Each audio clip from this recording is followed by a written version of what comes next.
الحمدللہ الحمدللہ رب العالمین والصلاة والسلام علی محمد الامین۔ اعوذ باللہ من الشیطان الرجیم، بسم اللہ الرحمن الرحیم۔ تینوں حضرات، ہم سورہ مریم کی آیت 15 سے درس کی ابتدا کر رہے ہیں۔ سیدنا یحییٰ کی سرگزشت زیر بحث ہے۔ قرآن مجید نے ان کا تعارف کرایا، یہ بتایا کہ پیغمبری کے منصب پر فائز کرنے کے لیے جن لوگوں کا انتخاب کیا جاتا ہے ان میں کیا اوصاف ہوتے ہیں، اور یہ اشارہ کر دیا کہ یحییٰ ان میں سے کس وصف میں کس درجے پر تھے۔ اس سے یہ بھی معلوم ہوا کہ ان کی طبیعت کا رجحان کیا تھا اور ان کی شخصیت کی نشو و نما کس جہت میں ہوئی۔ میں نے عرض کیا تھا کہ زہد و تقویٰ کے لحاظ سے بھی وہ بڑے غیر معمولی مقام پر فائز تھے، اور اپنی زندگی میں انہوں نے تجرد اور انقطاع کو اختیار کیا، یعنی ایک طرح کی رہبانیت اختیار کر لی۔ رہبانیت کے بارے میں دین کا نقطہ نظر عمومی حالات میں کیا ہے وہ قرآن سے بھی واضح ہے۔ رسالت مآب صلی اللہ علیہ وسلم نے اسی کو اس طرح واضح بھی کر دیا کہ لا رہبانیت فی الاسلام۔ ہمارے دین میں اللہ تعالیٰ کی جو نعمتیں ہیں ان سے فائدہ اٹھایا جائے گا، وہ صرف ضروریات کی حد تک نہیں بلکہ زینت کی چیزوں کا بھی خاص ذکر کر کے سورہ اعراف میں متنبع کر دیا ہے کہ اللہ تعالیٰ نے یہ پیدائی ایمان والوں کے لیے کی ہے۔ ایمان والوں کے لیے ایک چیز دنیا کو دی گئی ہے جس سے منکرین ان کے طفیل میں فائدہ اٹھاتے ہیں۔ اس لیے تنبیہ فرمائی ہے کہ وہ کون ہے جو یہ جسارت کرتا ہے کہ اللہ نے جو زینتیں اپنے بندوں کے لیے پیدا کی ہیں وہ ان کو حرام کر دے۔ یہ عمومی قانون ہے۔ عمومی قانون میں تو اسی چیز کو بیان بھی کیا جائے گا، اس کا لحاظ بھی رہے گا، لیکن خصوصی حالات جیسے ہم دنیوی زندگی میں کہتے ہیں کہ ہنگامی صورتحال پیدا ہو گئی ہے، اس کے احکام بالکل الگ ہوتے ہیں۔ اس میں بعض اوقات غیر معمولی فیصلے کرنے پڑتے ہیں اور غیر معمولی اقدامات بھی۔ دو پیغمبر ہیں، سیدنا سلیمان اور سیدنا داؤد۔ قرآن مجید بتاتا ہے کہ انہوں نے دنیا کی زینت کو بھی وہاں تک پہنچا دیا کہ جب سیدنا سلیمان کے محل میں ملکہ بلقیس آئی تو سرہم ممرد من قواریر، وہ ایسا شیشے کے بنے ہوئے فرش کا محل تھا کہ دیہاتی ہو کر رہ گئی، اور اس نے اپنے پائنچے اٹھا لیے اور اس سے سخت متاثر بھی ہوئی۔ لیکن رسالت مآب صلی اللہ علیہ وسلم کو سخت ہنگامی صورتحال پیش آ گئی، ہجرت ہوئی، ایک نئی مملکت کی بنیاد رکھ دی گئی، اللہ کے پیغمبر کے ساتھ آپ اس کے حکمران بھی ہو گئے، اور اس طرح اس کی ذمہ داریاں بھی آپ پر آ گئیں، تو بالکل دوسری زندگی آپ کو اختیار کرنا پڑی۔ وہ زمانہ ہے جس کے حالات ہم روایات میں پڑھتے ہیں کہ اس میں بعض اوقات ایک ہی وقت کا کھانا میسر آتا تھا، اور ایسا بھی ہوتا تھا کہ وہ بھی میسر نہ آئے۔ جو کچھ ملتا تھا اس میں سب سے پہلی ترجیح آپ کی یہی ہوتی تھی کہ مہاجرین جن کا کیمپ مسجد ہی میں لگا ہوا تھا، جس کو صفہ کہا جاتا ہے یا اصحاب صفہ، یہ در حقیقت وہ مہاجرین ہیں جن کے لیے مواخات کا بندوبست نہیں ہو سکا۔ یعنی لوگ آئے تو ایک طریقہ تو یہ اختیار کیا گیا کہ ایک انصاری کے ساتھ ایک مہاجر کو بھائی بنا کے اس کی ذمہ داری اس پر ڈال دی گئی۔ لوگوں نے خوشی سے ذمہ داری اٹھا دی، لیکن ایک چھوٹی سی بستی میں سب کا بندوبست نہیں ہو سکا، تو چنانچہ ایک چبوترے پر لوگوں کا کیمپ لگا دیا گیا، اور اس میں کئی برس تک لوگ مقیم رہے۔ پھر جیسے جیسے ان کے لیے معیشت کی راہیں کھلتی گئیں، وہ آباد ہوتے گئے۔ اور یہی صورتحال سیدنا یحییٰ اور سیدنا مسیح کو ایک دوسرے پہلو سے درپیش ہے، یعنی ان کو ایک ایسی ذمہ داری دے دی گئی ہے جس کو آپ جہاد یا قتال کی صورتحال سے سمجھ سکتے ہیں۔ اگر کسی موقع پر کسی قوم کے لیے یہ صورتحال پیدا ہو جائے تو اس میں بعض اوقات اپنے گھر خالی کر دینے پڑتے ہیں، بعض اوقات کیمپوں میں جا کر ڈیرا ڈال دینا پڑتا ہے۔ یہ دیکھا ہوگا کہ پہلی دوسری جنگ عظیم میں پورے شہر بعض اوقات زیر زمین لے جا کے کیمپوں کی صورت اختیار کر گئے۔ تو یہ سب چیزیں ہنگامی حالات میں ہوتی ہیں۔ ہنگامی حالات کے ایک پہلو وہ ہے جو ہماری دنیاوی زندگی سے متعلق ہے، اس کے قوانین بھی بالکل الگ ہوتے ہیں۔ چنانچہ دنیا کے نئے دساتیر میں بھی اس کی گنجائش رکھی جاتی ہے کہ اگر کسی وقت یہ صورتحال پیدا ہو جائے تو ایمرجنسی کا اعلان کر دیا جائے۔ اسی نوعیت کی ایک چیز انبیاء کے ساتھ بھی ہوئی ہے، چنانچہ ہم اس کی کچھ تفصیلات پڑھ رہے ہیں۔ یعنی ایک پوری قوم کا اللہ نے انتخاب کیا ہے۔ بنی اسرائیل کوئی عام اقوام میں سے ایک قوم نہیں ہے، یہ قوم نوح نہیں ہے، یہ قوم لوط نہیں ہے، وہ عام اقوام ہے۔ یہ تو خدا کی منتخب قوم ہے۔ پوری قوم کو نبوت کے منصب پر فائز کیا گیا ہے۔ اللہ تعالیٰ جس طرح پیغمبروں کا انتخاب کرتا ہے اس طرح اس نے پوری قوم کا انتخاب کیا ہے۔ قرآن مجید نے اس انتخاب کو سورہ آل عمران میں بالکل پیغمبروں کے مقابل رکھ کے بیان کیا ہے۔ ان اللہ اصطفیٰ آدم و نوح و آل ابراہیم و آل عمران علی العالمین۔ ہم نے دنیا کی ساری قوموں سے ترجیح دے کر، منتخب کر کے، فضیلت دے کر آدم کا انتخاب کیا، نوح کا انتخاب کیا اور ابراہیم کی پوری اولاد کا انتخاب کیا۔ تو یہ انتخاب ہے جس کے تحت بنی اسرائیل کو پہلی مسلمان قوم کی حیثیت سے اٹھایا گیا ہے۔ پہلی مرتبہ اللہ تعالیٰ نے اجتماعی زندگی کے بارے میں ہدایات بھی تورات میں اسی قوم کو سامنے رکھ کر دی ہیں۔ اس قوم کا اس منصب سے معزول ہونے کا وقت آ گیا ہے۔ یہ خدا کے غضب کا نشانہ بن گئی ہے۔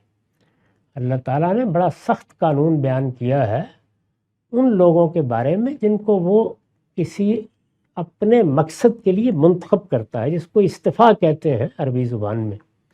یہ اصطفیٰ پیغمبروں کا ہوتا ہے، یہ اصطفیٰ آل ابراہیم کا ہوا ہے، سیدنا ابراہیم کی پوری اولاد کا انتخاب ہوا ہے۔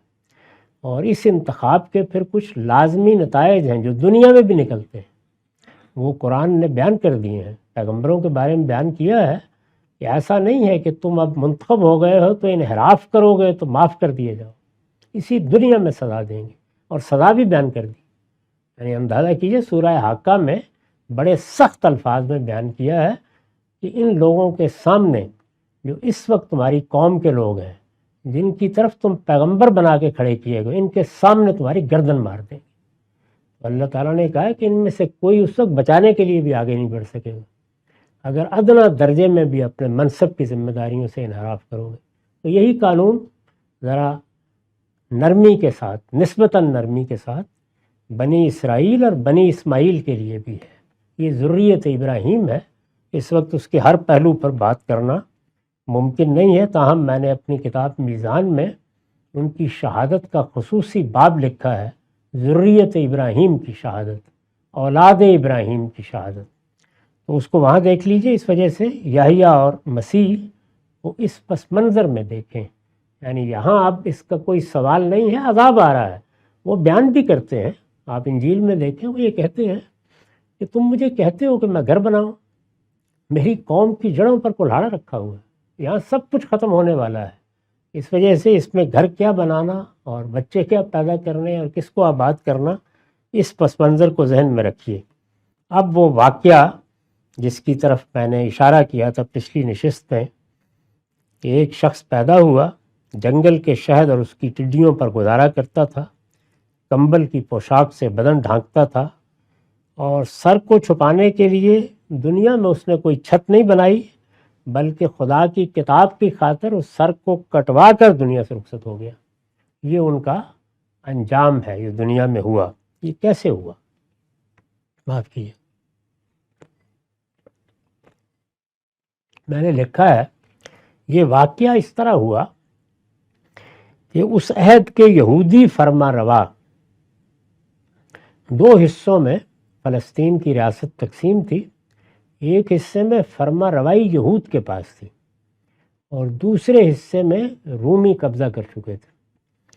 یہ واقعہ اس طرح ہوا کہ اس عہد کے یہودی فرما روا ہیرود اینٹیپاس کی فاسقانہ حرکات پر، بادشاہ ہے، بنی اسرائیل کی حکومت کر رہا ہے، سیدنا یحییٰ نے اس کی فاسقانہ حرکات پر، یعنی اللہ تعالیٰ کے چونکہ یہ دین کے علمبردار بنائے گئے ہیں تو دین کی جو خلاف ورزی ہو رہی تھی، اس کے احکام کو جس طرح پامال کیا جا رہا تھا، محل میں جو عشرت گاہ بن گئی تھی اس پر انہوں نے بڑی شدید تنقیدات کی. سیدنا یحییٰ جب دعوت کے لیے کھڑے ہوئے تو انہوں نے ہدف تنقید بنایا. یہ واقعہ اس طرح ہوا کہ اس عہد کے یہودی فرما روا ہیرود اینٹیپاس کی فاسقانہ حرکات پر حضرت یحییٰ کی تنقیدوں کے جرم میں انہیں قید کر دیا گیا، وہ زندہ میں ڈال دیے گئے. ایک وقت تک تو لوگوں نے ان کی باتیں سنی، اور جب وہ بات کرتے تھے تو ان کے خطبات سے اندازہ ہوتا ہے کہ وہ دلوں میں اتر جاتے تھے.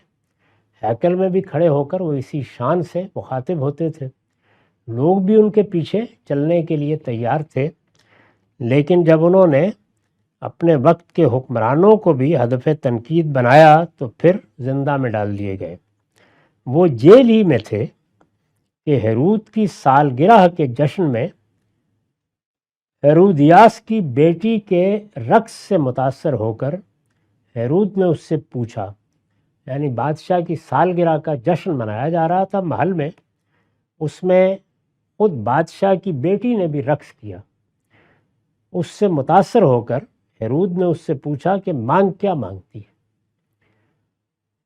وہ جن چیزوں پر تنقید کر رہے تھے، یعنی سیدنا یحییٰ، اس پہ محل کی اس طرح کی مجالس بھی زیر تنقید آتی تھیں، ہدف تنقید بنتی تھیں، اور خاص طور پر بادشاہ کی بیگم صاحبہ بھی. تو بیٹی کے رقص سے متاثر ہو کر اس نے پوچھا کیا مانگتی ہو. یہ ہیرودیاس کی بیٹی ہے. یہ کون ہے؟ یہ ہیرودیاس ہیرود کے بھائی فلپ کی بیوی تھی، جسے اس نے اپنے گھر ڈال رکھا، یعنی بھائی کی بیوی کو اٹھا کر اپنے گھر میں ڈال لیا تھا. بیٹی نے اپنی فاحشہ ماں سے پوچھا کیا مانگوں، یعنی جشن برپا ہے، رقص ہو رہا ہے، مجلس منعقد ہے، اس میں بادشاہ نے پوچھا کیا مانگتی ہو. تو اس نے اپنی ماں کی طرف دیکھا کہ اب بتاؤ کیا مانگنا چاہیے. ہیرودیاس حضرت یحییٰ کی دعوت کو اپنے جیسی عورتوں کے لیے خطرہ سمجھتی تھی. اس نے بیٹی سے کہا کہ یحییٰ کا سر مانگے، یعنی اگر اس وقت بادشاہ یہ کہہ رہا ہے تو کیا اور لینا ہے. اس وقت جو صورتحال یحییٰ نے پیدا کر دی ہے ہمارے لیے، سب سے پہلے تو اسی کا علاج ہونا چاہیے. تو اس نے سر مانگ لیا. ہیرود اگرچہ یحییٰ علیہ السلام کو ایک مقدس آدمی سمجھ کر ان کا احترام کرتا تھا، اس نے ان کو زندہ میں تو ڈال رکھا تھا، لیکن ان کے بارے میں اس کے دل میں قدر تھی اور احترام کا اظہار بھی کرتا تھا. مگر محبوبہ کی بیٹی کا تقاضا رد نہیں کر سکا. اس نے قید خانے سے ان کا سر کٹوا کر منگوایا اور رقاصہ کی فرمائش کے مطابق ایک تھال میں رکھ کر اس کی نظر کر دی. یہ ایک پیغمبر کے ساتھ معاملہ ہوا، ایک نبی کے ساتھ معاملہ ہوا، اور اس طریقے سے وہ دنیا سے رخصت ہو گئے. یہاں یہ امر واضح رہے کہ یحییٰ علیہ السلام کی جس فقیرانہ زندگی کا ذکر اوپر ہوا ہے، وہ انہوں نے اس لیے اختیار کی کہ وہ اور مسیح علیہ السلام دونوں بنی اسرائیل پر اتمام حجت سے پہلے آخری اتمام حجت کے لیے آئے تھے. یعنی اتمام حجت سے پہلے آخری مرتبہ اب اللہ کی حجت پوری کر دی جائے، ان کی بےعزتی اس لیے ہوئی تھی. وہ اس بستی میں گھر کیا بناتے جو سیلاب کی زد میں تھی، اور اس درخت کی بہار کیا دیکھتے جس کی جڑوں پر کلہاڑا رکھا ہوا تھا. ایک ایک دروازے پر دستک دے کر لوگوں کو آنے والے طوفان سے خبردار کرنے والے اپنا گھر بسانے اور اپنا کھیت اگانے میں لگ جاتے تو اپنے فرض سے کوتاہی کے مرتکب قرار پاتے. یعنی جو ذمہ داری انہیں دی گئی تھی اس میں اب نہ تو کوئی معاش کی جد و جہد کی جا سکتی تھی، نہ گھر بسائے جا سکتے تھے، نہ بیوی بچوں کی ذمہ داری اٹھائی جا سکتی تھی۔ ان کے لیے ایک ہی کام تھا کہ وہ شب و روز ایک ایک شخص کو پکار کر بتا دیں کہ کیا ہونے والا ہے۔ چنانچہ متی کے 7ویں باب میں جب سیدنا مسیح یہ بتاتے ہیں کہ کیا ہونے والا ہے، تو دیکھیے کہ اس میں وہ کہتے ہیں کہ یہ جو نوجوان میرے سامنے کھڑا ہے یہ دنیا سے رخصت نہیں ہوگا کہ میں آ جاؤں گا، اور جب میں آؤں گا تو کچھ بھی باقی نہیں رہے گا، اسی طرح جیسے نوح کا طوفان آ گیا تھا۔ چنانچہ 70 عیسوی میں پھر وہ پیشین گوئی حرف بحرف پوری ہو گئی اور وہ طوفان برپا ہوا کہ جس کی تفصیلات بیان کرتے ہوئے بھی رونگٹے کھڑے ہو جاتے ہیں جو کچھ ہوا اس موقع پر۔ تو یہ صورتحال ہے جس سے وہ خبردار کرنے کے لیے دونوں آئے تھے۔ ایک ایک دروازے پر دستک دے کر لوگوں کو آنے والے طوفان سے خبردار کرنے والے اپنا گھر بسانے اور اپنا کھیت اگانے میں لگ جاتے تو اپنے فرض سے کوتاہی کے مرتکب قرار پاتے۔ چنانچہ دونوں نے، یعنی سیدنا یحییٰ نے بھی اور سیدنا مسیح نے بھی، تجرد و انقطاع کا طریقہ اختیار کیا۔ تنہا رہیں گے، لوگوں سے کٹ کے رہیں گے، ایک معتکف کی سی زندگی بسر کریں گے، یعنی ایک راہب کی زندگی۔ قوت لا یموت پر اکتفا کی، اتنا ہی دنیا سے لیں گے جس سے جسم و جان کا رشتہ برقرار رکھا جا سکے، اس کو قوت لا یموت کہا جاتا ہے۔ درویشوں کا لباس پہنا اور زمین و آسمان ہی کو چھت اور بچھونا بنا کر زندگی بسر کرتے ہوئے دنیا سے رخصت ہو گئے۔ جب وہ یروشلم میں بھی آئے ہیں سیدنا مسیح تو کوہ زیتون پر ایک غار میں مقیم رہے، یعنی انہوں نے کوئی گھر، کوئی بستی اس کو اپنا مسکن بنانا پسند ہی نہیں کیا۔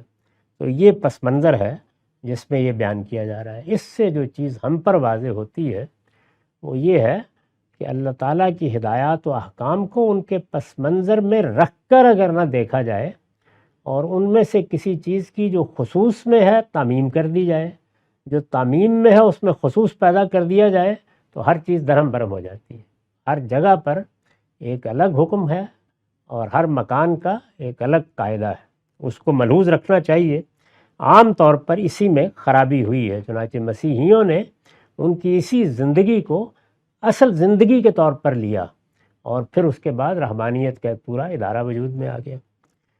اس کے بعد یہ فرمایا تھا کہ وہ سرکش اور نافرمان نہیں ہوئے، والدین کے فرما بردار رہے، یعنی یہ بتا دیا کہ وہ ذمہ داریاں جو اخلاقی لحاظ سے ان پر عائد ہوتی تھی ان میں کوئی کوتاہی انہوں نے نہیں کی۔ یہ اس پہلو سے بیان کیا ہے کہ اگر کسی ہنگامی صورتحال میں وہ اپنے گھر میں بیوی نہیں لائے یا انہوں نے بچے نہیں پیدا کیے یا اپنے لیے چھت نہیں بنائی تو یہ تو ان کا اختیار تھا، لیکن والدین کے وہاں پیدا ہوئے تھے وہ، تو اس وجہ سے ان کے حقوق ختم نہیں ہوئے۔ اس کو خاص طور پر اس لیے نمایاں کیا۔ اس پر میں نے لکھا ہے یعنی اس کے باوجود نہایت وفادار تھے کہ ولادت سے لے کر تعلیم و تربیت تک کسی معاملے میں بھی والدین کے محتاج نہیں رہے، یعنی ان پر کوئی ذمہ داری بھی نہیں ڈالی، بلکہ براہ راست اللہ تعالیٰ کی نگرانی میں ان تمام مراحل سے گزرے لیکن وفادار رہے، ان کے حقوق ادا کرتے رہے۔ تو اس سے واضح ہوا کہ والدین نے کیا کیا کیا نہیں کیا، اس سے بھی بے نیاز ہو کر ان کی خدمت کرنی چاہیے اور ان کا وفاداری آدمی کو رہنا چاہیے۔ آخر میں یہ فرمایا تھا اور اسی سے اب ہم ابتدا کر رہے ہیں کہ وَسَلَامٌ عَلَيْهِ یوم ولدا و یوم یموت و یوم یبعث حیا، اور اس پر سلامتی کی بشارت تھی، یعنی یہ کردار، یہ سیرت، یہ منصبی ذمہ داریوں کا لحاظ ان کو پورا کرنے کے لیے ایسی استقامت یہاں تک کہ اپنا کر دے دی اور ذمہ داریوں میں ادنا درجے کا انحراف نہیں کیا۔ تو اب یہ اللہ تعالیٰ نے بتایا کیا شخص تھا۔ جیسے ہم کسی کا ذکر کرتے ہیں تو آخر میں کوئی بات کہتے ہیں گویا جس میں اپنی طرف سے آخری درجے میں محبت کا یا عقیدت کا یا تحسین کا اظہار ہوتا ہے، تو ایسے ہی ان کی سرگزشت کا خلاصہ بیان کیا، کیونکہ اصلاً تو سیدنا مسیح زیر بحث آنے والے ہیں، یہ تمہید تھی۔ کہا کیا ہے، اس پر سلامتی کی بشارت تھی، جس دن وہ پیدا ہوا اور جس دن مرے گا اور جس دن زندہ اٹھائے گا، یعنی اس کی پیدائش بھی اللہ تعالیٰ کی طرف سے سلام و تحیت کے ساتھ، اس کا جینا بھی اسی طرح ہوا، وہ دنیا سے رخصت ہوا تو تب بھی زمین و آسمان نے گواہی دی کہ خدا کا بندہ دنیا سے رخصت ہو گیا ہے، اور جب وہ زندہ اٹھایا جائے گا قیامت میں تو اس وقت بھی یہی ہوگا۔ چنانچہ میں نے وضاحت کی ہے کہ یہ زندگی کے ہر مرحلے میں ان کے لیے فرشتوں کی مبارک سلامت کا حوالہ ہے، جس سے وہ ان کا استقبال کریں گے، استقبال کرتے رہے اور آگے بھی استقبال کریں گے۔ یہ سورہ کی تمہید تھی۔ اس میں یہ بتایا کہ سیدنا زکریا نے دعا کی، اس کے نتیجے میں یحییٰ پیدا ہوئے، وہ سیدنا مسیح کا ارحاس تھے۔ میں عرض کر چکا کہ سورہ کا موضوع کیا ہے۔ سورہ کا موضوع یہ ہے کہ وہ لوگ جو اہل کتاب میں سے رسالت مآب صلی اللہ علیہ وسلم کی نبوت کے بارے میں بعض سوالات اٹھا رہے تھے اور مذہبی مباحث سے اس کی تردید کرنا چاہتے تھے، ان کو وہاں بہت سی چیزوں کے بارے میں در حدیث دیگراں کے انداز میں خطاب کیا ہے۔ یہ سورہ کہف کی توام ہے، یعنی ایک پیر ہے، جوڑا ہے۔ یہاں آ کے اب پوری داستان سنا کے بتایا جا رہا ہے کہ اب آؤ، ہم تمہیں بتاتے ہیں کہ تمہارے مذہب کی حقیقت کیا ہے، تمہیں غلطی کہاں سے لگی ہے، اصل بات کیا تھی، تم نے کیا بنا دی۔ یہ موضوع ہے۔ تو اس میں ظاہر ہے کہ سیدہ مریم سے بات شروع ہوگی۔ چنانچہ ارشاد ہوا کہ وَاذْكُرْ فِي الْكِتَابِ مریم، یعنی یہ تمہید پایہ تکمیل کو پہنچی۔ اب اس کتاب میں مریم کا ذکر شروع کرو، اب اس کتاب میں مریم کا ذکر کرو۔ اذ انتبذت من اہلہا مکانا شرقیہ، جب وہ اپنے گھر والوں سے الگ ہو کر بیت المقدس کے مشرقی جانب گوشہ نشین ہو گئی تھی۔ ہم سورہ رحمان میں پڑھ چکے ہیں کہ سیدہ مریم کی والدہ نے اللہ تعالیٰ سے وعدہ کیا تھا کہ ان کو اگر اللہ اولاد دے گا تو وہ اسے ہیکل کی خدمت کے لیے خاص کر دے۔ یہ وہی چیز ہے جس کا مطالبہ ابراہیم علیہ السلام سے کیا گیا تھا۔ اللہ تعالیٰ نے یہ فرمایا کہ اب اسماعیل کو ہمارے گھر کی خدمت کے لیے وقف کر دو۔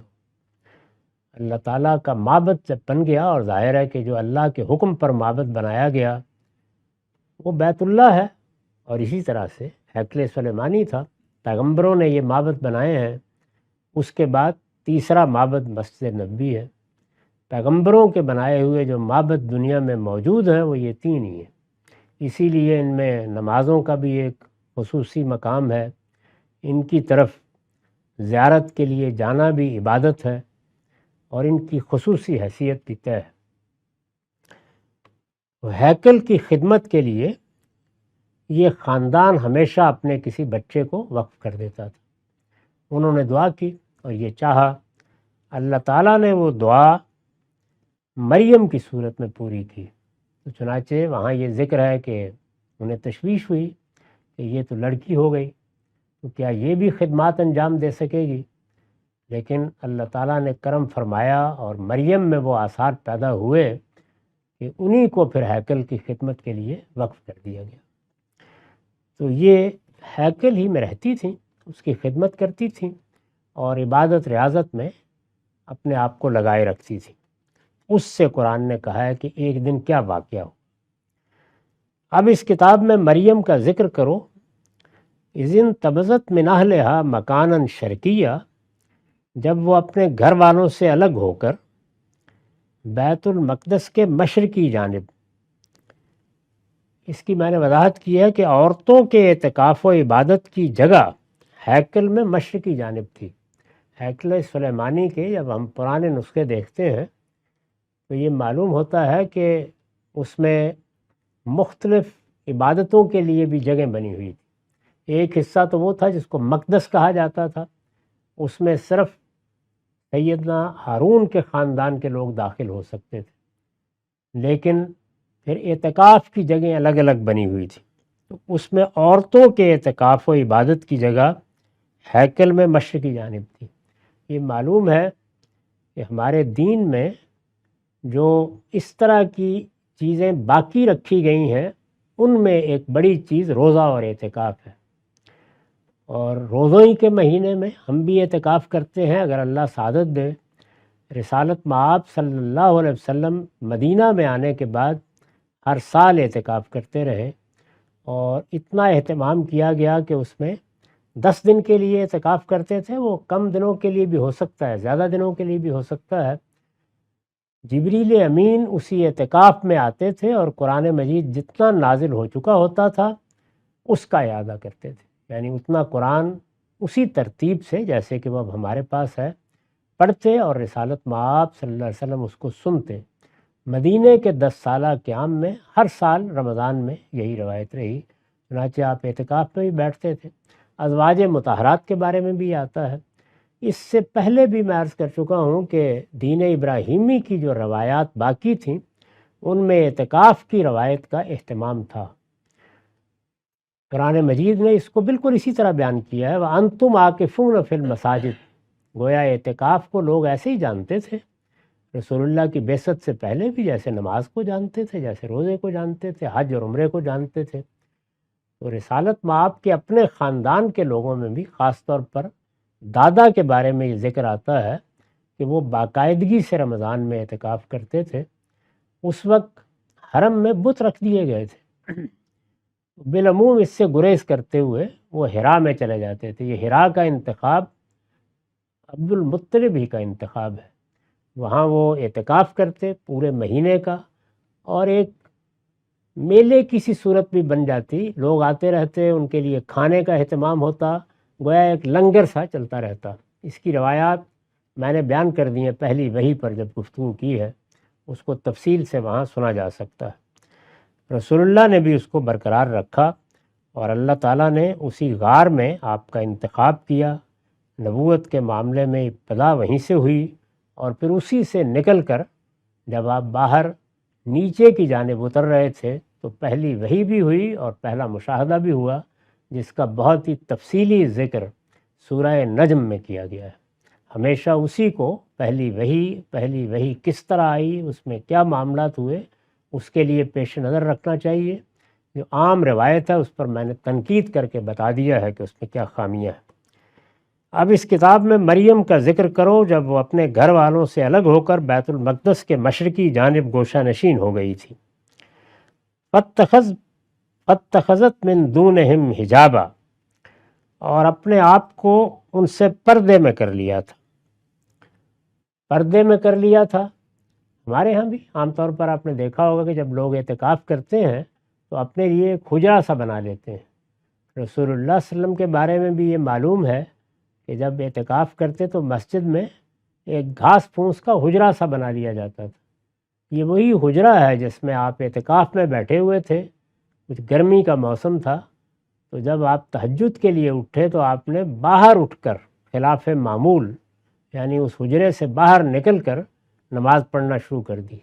تو تہجد کی نماز میں قرات کیونکہ درمیان کی آواز میں کرنا ضروری ہے، یعنی نہ بلند اور نہ پست، تو لوگوں نے دیکھا، وہ بھی مسجد میں بعض اوقات بیٹھے ہوتے تھے رمضان کے مہینے میں خاص طور پر، تو وہ پیچھے آ کے کھڑے ہو گئے۔ یہ تراویح کی جو ہمارے ہاں روایت بیان کی جاتی ہے وہ اصل میں یہ ہے۔ تو تہجد کی نماز ہی لوگوں نے 3 دن آپ کے پیچھے پڑھی۔ مشرقی جانب گوشہ نشین ہو گئی تھی اور اپنے آپ کو ان سے پردے میں کر لیا تھا، تو اس سے یہ واضح ہو گیا کہ وہ اعتکاف میں بیٹھ گئیں۔ وہاں کیا ہوا؟ فَأَرْسَلْنَا إِلَيْهَا رُوحَنَا فَتَمَثَّلَ لَهَا بَشَرًا سَوِيًّا، پھر ہم نے اس کے پاس اپنا فرشتہ بھیجا۔ اللہ تعالیٰ کے فرشتے پیغمبروں کے پاس آتے ہیں، اور پیغمبروں کے متعلقین کے پاس ان کی پیدائش سے متعلق کوئی خبر لے کے آنا ہے، ان سے متعلق کوئی خبر لے کے آنا ہے، اسی طرح آتے ہیں۔ چنانچہ یہ معلوم ہے کہ سیدنا ابراہیم کے پاس بھی فرشتے آئے، اس وقت ان کی اہلیہ بھی وہیں کھڑی تھی، انہوں نے ان سے بھی اسی طرح بات کی جس طرح ابراہیم علیہ السلام سے بات کی۔ اسی طرح کا معاملہ کچھ اور لوگوں کے ساتھ بھی ہوا۔ پھر ہم نے اس کے پاس اپنا فرشتہ بھیجا، فَأَرْسَلْنَا إِلَيْهِ رُوحَنَا۔ روحنا، روح قرآن مجید میں فرشتے کے لیے آتا ہے، وحی کے لیے بھی آتا ہے، یعنی اللہ تعالیٰ کی طرف سے جو چیز صادر ہوتی ہے وہ روح ہے، اور روح عربی زبان میں لطیف پھونک کو کہا جاتا ہے، یعنی لفظ صادر ہوتا ہے، پھونک صادر ہوتی ہے، تو لفظ بھی صادر ہوتا ہے تو کلام بن جاتا ہے، اور پھونک صادر ہوتی ہے تو جو اس کو حکم دیا جاتا ہے کن کے ذریعے سے وہ صورت بھی وہ اختیار کر لیتی ہے۔ چنانچہ فرشتے سراسر روح ہیں، ہمارے لیے نفخ روح کا معاملہ اصل شخصیت دینے کے لیے آتا ہے، لیکن ہمارا قالب، جسمانی قالب، وہ مٹی سے بنتا ہے۔ تو ایک فرشتہ بھیجا اور وہ اس کے سامنے فتمثل لہا بشرا سویا، ایک آدمی کی صورت میں نمودار ہو گئے۔ یعنی فرشتہ فرشتے کی صورت میں نہیں آیا، جیسے کہ قرآن نے بیان کیا ہے کہ رسول اللہ کو پہلی بار جب جبریل امین ملے ہیں تو وہ اپنی صورت میں ملے، اور اس کی تفصیلات بھی ہیں کہ پورے افق پر چھائے ہوئے تھے، لیکن یہ آدمی کی صورت میں نمودار ہو گیا۔ یہ داستان اب یہاں سے شروع ہو گئی ہے، اس کی تفصیلات ہم پڑھیں گے، ہمارا وقت ختم ہو گیا۔ اقول قولی ھذا واستغفر اللہ لی ولکم ولسائر المسلمین۔